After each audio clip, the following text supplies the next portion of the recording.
This is VOA News. I'm David Byrd in Washington. Venezuela's opposition leader Juan Guaidó is again calling for the military to defect to his side as the country's president, Nicholás Maduro, proposes to hold early elections that could potentially oust his challenger. We get details from AP's Julie Walker. Venezuela's President Nicholás Maduro told thousands at a Saturday rally that he is the fairly elected leader of the country and wants the pro-government Constitutional Assembly to back his early election plan.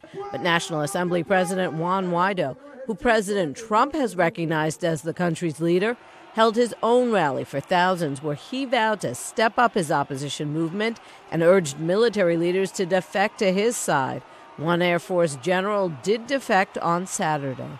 I'm Julie Walker. Russian President Vladimir Putin announced in a televised address Saturday that his country is suspending participation in the Cold War-era Intermediate-Range Nuclear Forces Treaty.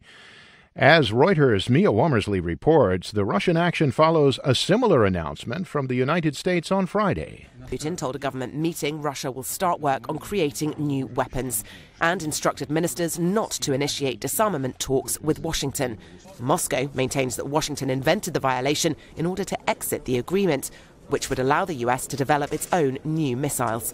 Before Pompeo's announcement, NATO said it would fully support the US withdrawal notice.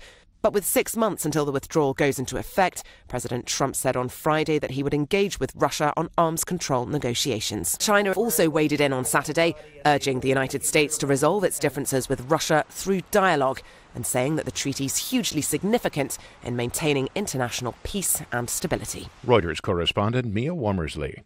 For more, visit our website. This is VOA News. Virginia's Governor Ralph Northam is vowing to remain in office despite widespread calls for his resignation after a racist photo surfaced on his medical school yearbook page.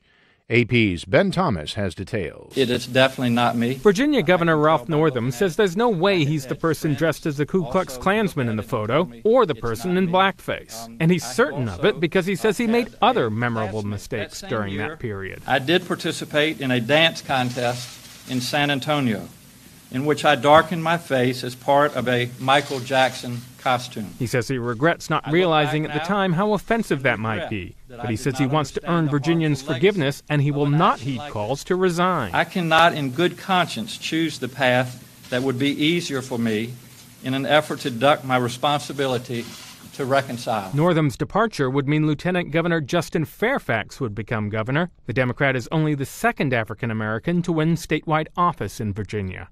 I'm Ben Thomas. Fresh demonstrations took place around France to keep pressure on French President Emmanuel Macron and to protest against what is seen as police brutality against Yellow Vest protesters in anti-government demonstrations.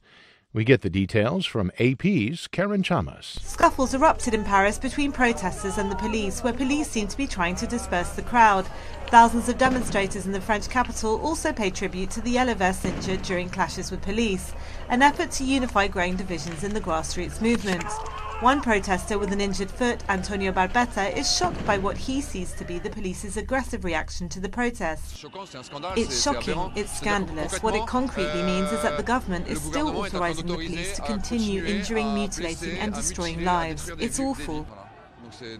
It was the 12th straight weekend of protests which took place around France to denounce Macron's economic policies, which they view as favouring the rich. I'm Karen Chamas. Belgium has agreed to take former Ivory Coast President Laurent Gbagbo in after his shock acquittal at the International Criminal Court. Gbagbo and his co-defendant Charles Blegoud were acquitted of crimes against humanity on January 15th, but the ICC refused to release them until a host country was found. And the U.S. Immigration and Customs Enforcement Agency has confirmed it resorted to force-feeding some detainees in custody for illegal immigration after those detainees went on hunger strikes to demand their release. Detainee rights activists working with the hunger strikers in Texas say the majority of the group is ethnic Indians who entered the United States more than 6 months ago. For more, log on to our website, voanews.com. I'm David Byrd, VOA News.